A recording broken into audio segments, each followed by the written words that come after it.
আসসালামু আলাইকুম। আমি কামরুল ইসলাম রবি আর আমি এই মুহূর্তে রয়েছি নারায়ণগঞ্জ জেলার রূপগঞ্জ উপজেলার মুরাপাড়া জমিদার বাড়ি। এটি মুরাপাড়া বাজারের পাশে অবস্থিত।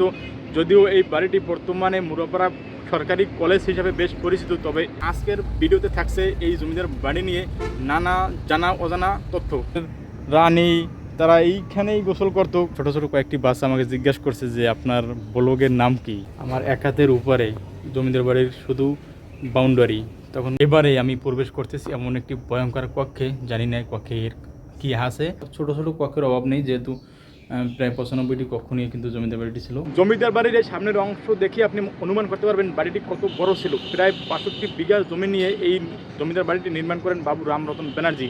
যদিও তারা এই জমিদার বাড়িটি এখন কেউই ভোগ করতেছে না, সম্পূর্ণ বাড়িটি এখন প্রত্নতত্ত্ব অধিদপ্তরের আওতায় রয়েছে। তারপরেও জমিদার বাড়িটি যে একটি বিশাল জমিদারিত্বের আভাস দেয় তা এখানে আসলেই বোঝা যায়।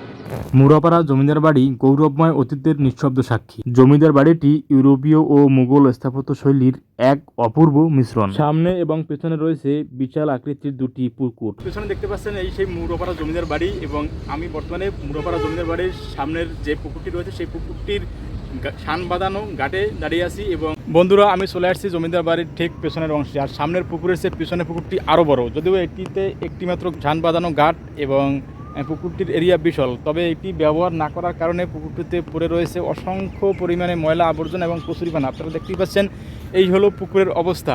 তবে একটা সময় হয়তো এই পুকুরে জমিদার পুত্র, জমিদার রানী তারা এইখানেই গোসল করত, কিন্তু আজকে কালের বিবর্তনে সেটি এখন ইতিহাস ঐতিহ্যে পরিণত হয়েছে। দুইটি মূল ভবন নিয়ে গঠিত এই প্রাসাদে রয়েছে কলামযুক্ত বারান্দা, অলংকৃত করিডোর ও রঙিন কাচের জানালা, যা ওই সময়কার শিল্পীর রুচির পরিচয় বহন করে। এককালের জমিদারদের বসবাস করা বাড়িগুলোই বর্তমানে কিন্তু ইতিহাস এবং ঐতিহ্যের একটি নকশা বা দ্বারক বাহক হিসেবে পরিচিতি লাভ করে। মুরাপাড়া জমিদার বাড়ি শুধু একটি স্থাপনা নয়, এটি ইতিহাসের জীবন্ত দলিল। এখন প্রয়োজন যথাযথ সংরক্ষণ ও গবেষণা, যাতে ভবিষ্যৎ প্রজন্ম জানতে পারে এই জমিদার পরিবারের অবদান ও বাংলার এক অনন্য স্থাপত্য ঐতিহ্য। জমিদার বাড়ির আশেপাশে যে সকল এলাকা রয়েছে এবং এখানে কিন্তু প্রচুর পরিমাণে মানুষের বসবাস, এবং তারা ছোট ছোট কয়েকটি বাচ্চা আমাকে জিজ্ঞাসা করছে যে আপনার ব্লগের নাম কি, অর্থাৎ আমার পেজের নাম কি ওরা জিজ্ঞাসা করছে। আমি 1950 সালে জমিদারি উচ্ছেদ আইনের পরে এই জমিদার পরিবার এই প্রাসাদ ত্যাগ করে। তারপর থেকেই ধীরে ধীরে অবহেলায় হারিয়ে যেতে থাকে এক সময়কার ঐতিহ্য।